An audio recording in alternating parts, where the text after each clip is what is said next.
Bonsoir.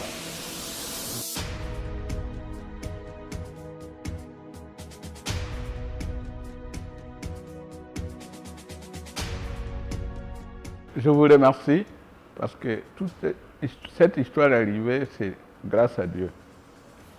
Sinon, ce que vous dites est vrai parce que mon village, c'est 40 km de Ouagadougou.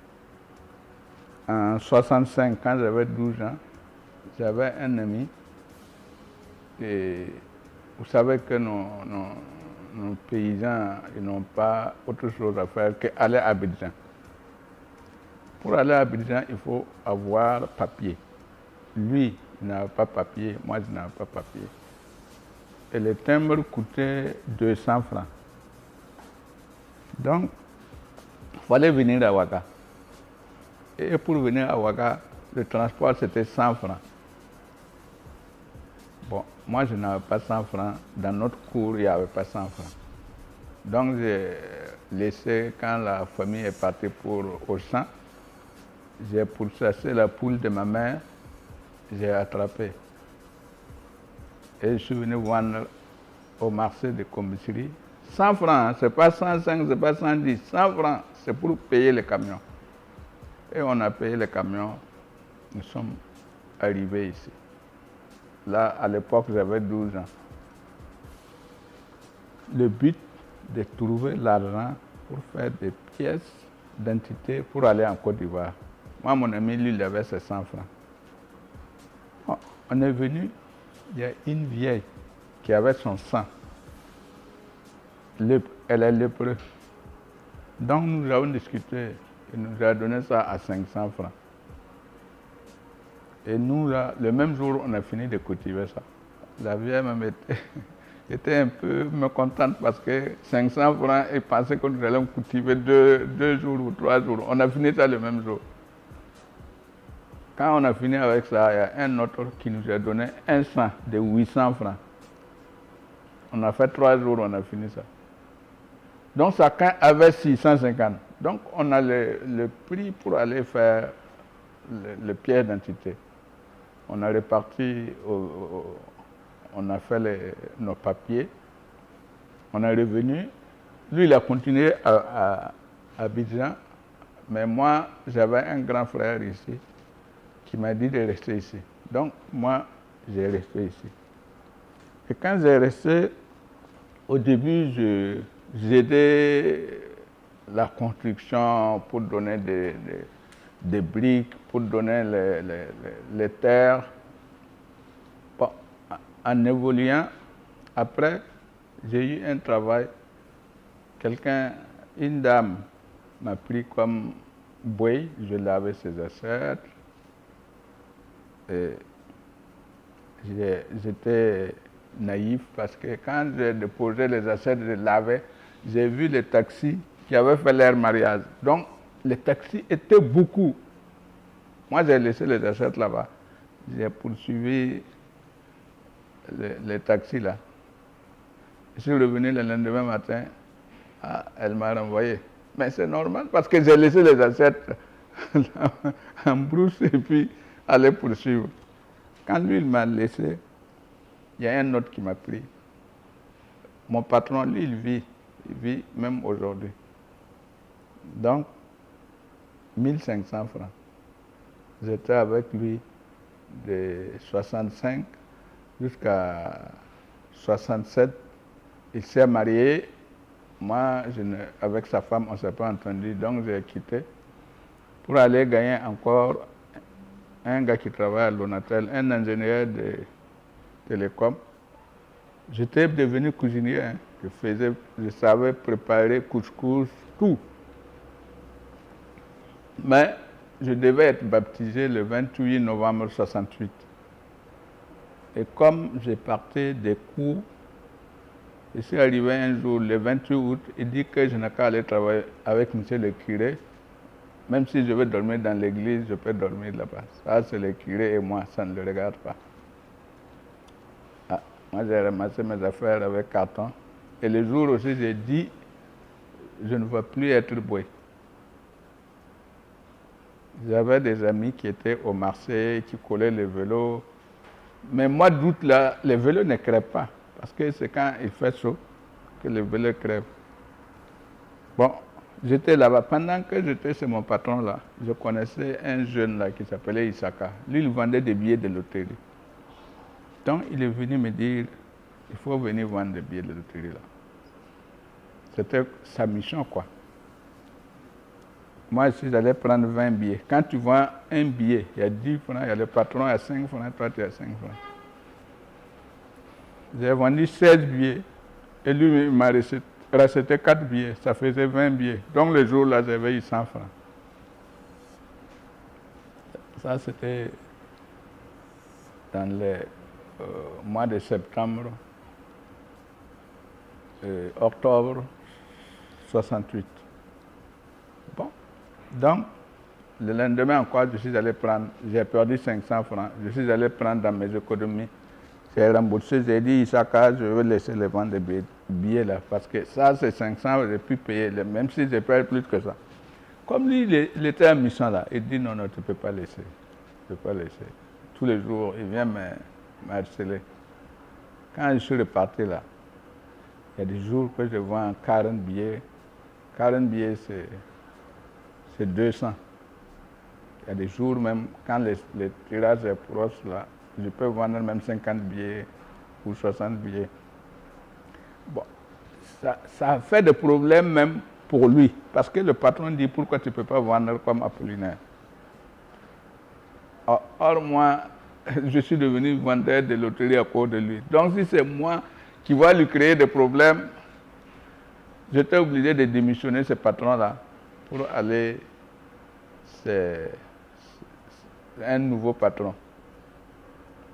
Donc, en octobre 68, jusqu'à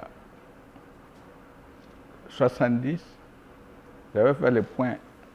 J'avais 250 000 francs. Donc, j'ai quitté mon patron. J'étais devenu mon propre patron. J'avais des enfants même qui vendaient mes billets. Jusqu'à 73, 3 ans après, j'avais 750 000 francs.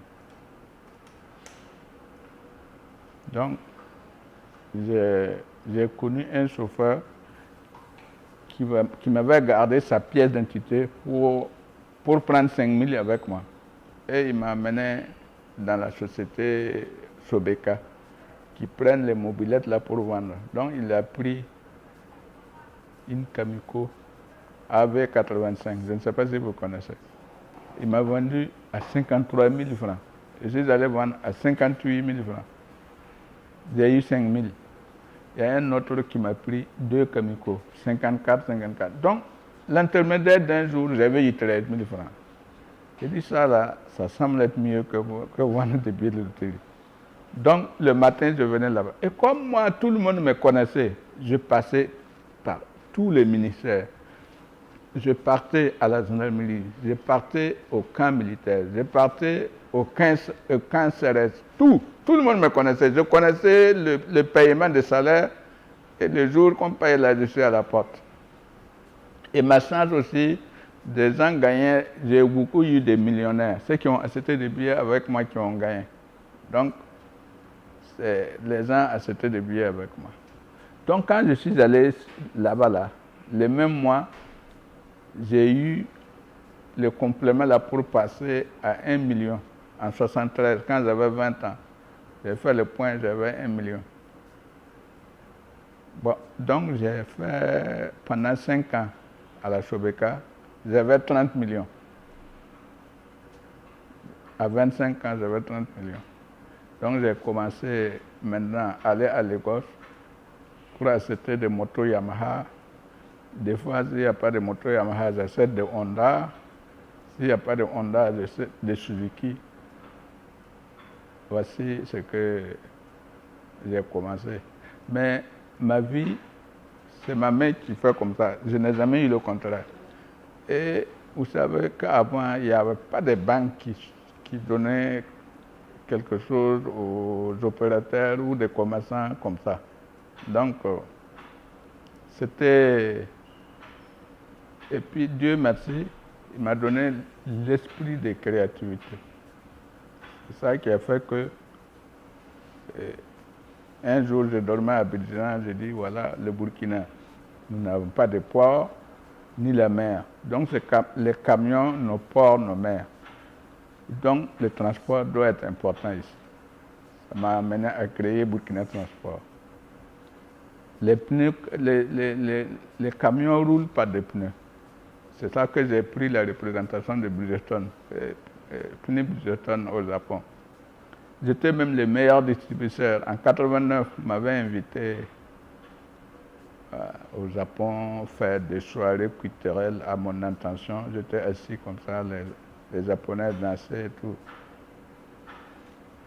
C'est comme ça, après, quand je suis dans quelque chose, je regarde à côté qu'est-ce que je peux faire de mieux. C'est ça qu'en 1996, j'étais le représentant de Philippe Maurice, où j'ai exporté la cigarette dans d'autres pays. Après, avec des autres opérateurs économiques, nous avons dit, voilà, chacun a son affaire, mais si nous créons une assurance, tout le monde a besoin de l'assurance. À cause de ça, ça peut nous réunir, on va se réunir pour parler de l'assurance, ça nous fait des relations, quoi. C'est pourquoi on a créé en 1990 Union des assurances de Burkina. Ainsi de suite. Sonar en 1993 est privatisé. Moi et d'autres opérateurs, nous avons pris. Même aujourd'hui, je suis les actionnaires de référence de Sonar. Bon, après, j'étais représentant de Touraya. C'est ça aussi qui m'a mis dans la téléphonie.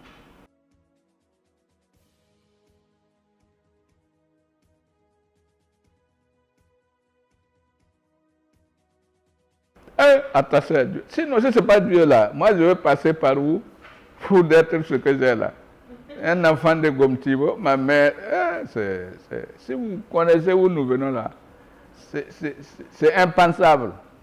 Mais comme quand Dieu veut là, c'est ça.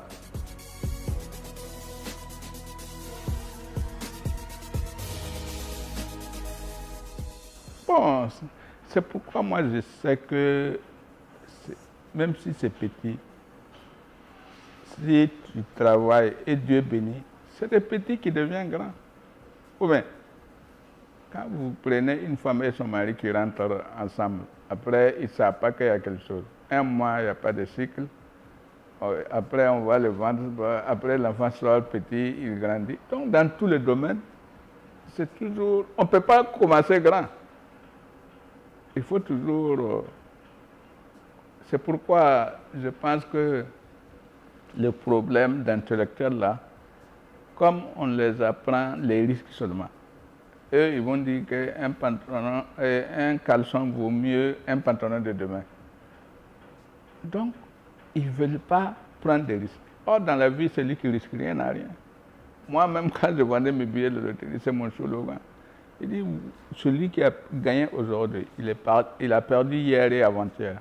Mais comme il a risqué, il a gagné aujourd'hui. Quelle preuve prouve que vous, là, si vous risquez, ce n'est pas vous qui allez gagner demain ou après-demain. Et c'est vrai.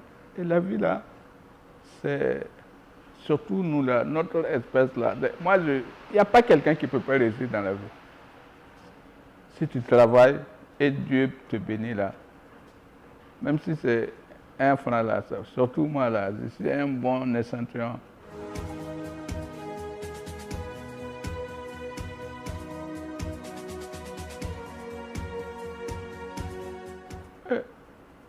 Le message que j'ai, c'est avoir le courage de tenter. Étant dit que quand tu es intellectuel, tu n'as rien à perdre. Si tu fais des affaires, si ça marche, tu continues. Même si ça ne marche pas, tu vas gagner au moins ce que personne ne peut travailler sans gagner le minimum vital. Donc, si ça marche, ça peut monter. Mais si ça ne marche pas, ça va te permettre de vivre.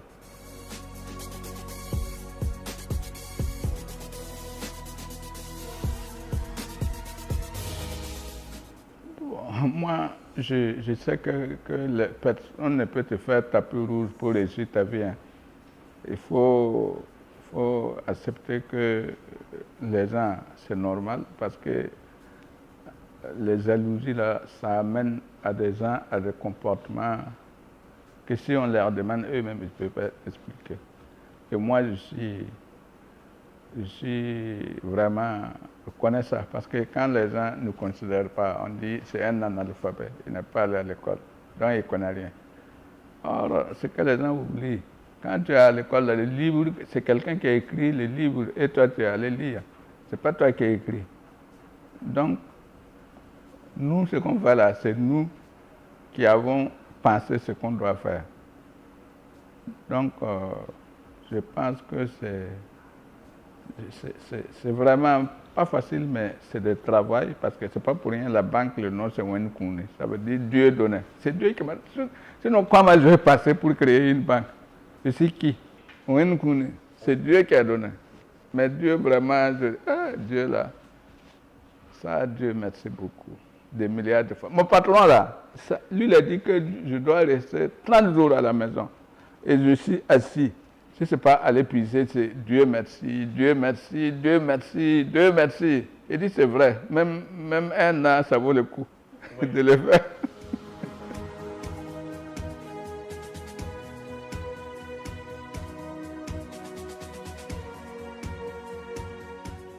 Et commencer bientôt télécell monnaie pour pouvoir faciliter les envois des choses. Sinon, on a l'ambition vraiment de couvrir tous les territoires maliens. Il y a beaucoup de couches sociaux qui n'ont pas les moyens. Donc, c'est la contribution que nous faisons pour permettre à tout le monde d'avoir des téléphones. C'est lié. Parce que quand même, bon, si tu es chef de famille, chef d'entreprise, c'est pas la même chose, mais à la fin, c'est comme la même chose.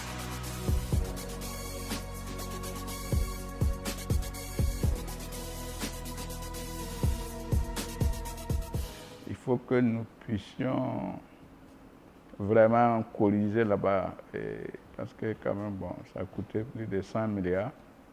Donc, il faut que nous réussissions à rembourser une bonne partie pour pouvoir... Sinon, l'idée est là, le programme est là. S'il plaît de Dieu, si à la santé, ça va arriver. Mais bon, aujourd'hui, on est obligé d'attendre un peu. Quoi. Parce qu'en Afrique de l'Ouest, là, on est moins nantis parce qu'on n'a pas vraiment des banques d'investissement qui soutiennent les opérateurs économiques. Parce que normalement, on ne peut pas se développer avec ce que nous vivons aujourd'hui. Parce que quand vous regardez en Europe, nos CFA sont liés à l'euro. Or, en Europe aujourd'hui, tous les investissements, ce n'est pas plus de 1%, 1,50%, 2% maximum. Ici, or nous sommes liés à l'euro. Pourquoi ne pas copier un peu les Européens pour faire que les investissements puissent aller de l'avant, pour ne pas taxer? Vous allez voir qu'il y a des gens qui font des prêts 15%, 12%, même 10%. C'est énorme. Parce que le pouvoir d'achat n'est pas énorme. Donc, moi je pense que les autorités politiques et monétaires doivent s'asseoir, étant dit que la monnaie appartient à la zone, les autorités aussi, c'est eux qui contrôlent la zone, c'est à étudier pour permettre à ceux qui peuvent investir. Parce que s'ils investissent, quand on parle de monnaie, de CFA, de quoi, parce que si nous, là, on change CFA là aujourd'hui, notre monnaie quoi va le soutenir si on ne produit pas? Parce que la monnaie est forte, quand vous produisez, vous exportez, l'argent rentre de gauche à droite, là, ça peut soutenir tout. Mais aujourd'hui, ce n'est pas le cas. Parce que dans tout ce qu'on fait, il faut l'investissement là. Il faut que nous puissions d'abord être autosuffisants. Produire ici, même si on ne veut pas exporter, qu'on puisse consommer ça ici d'abord. Là, nous avons quelque chose que nous avons dans la main. Mais aujourd'hui, là, il n'y a pas beaucoup. Hein.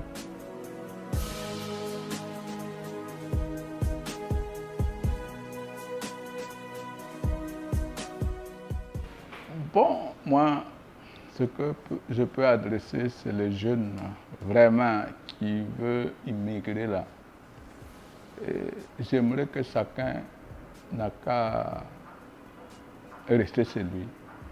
Parce que les moyens qu'eux, ils prennent pour aller immigrer là, je pense que s'ils prennent ça pour commencer quelque chose, même si c'est petit, grâce à Dieu, il y aura des gens qui vont devenir des opérateurs, qui vont devenir quelque chose, or en partant, c'est pas sûr même d'aller gagner où ils vont là.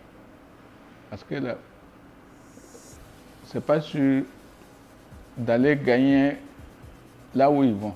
Et ils vont aller risquer leur vie.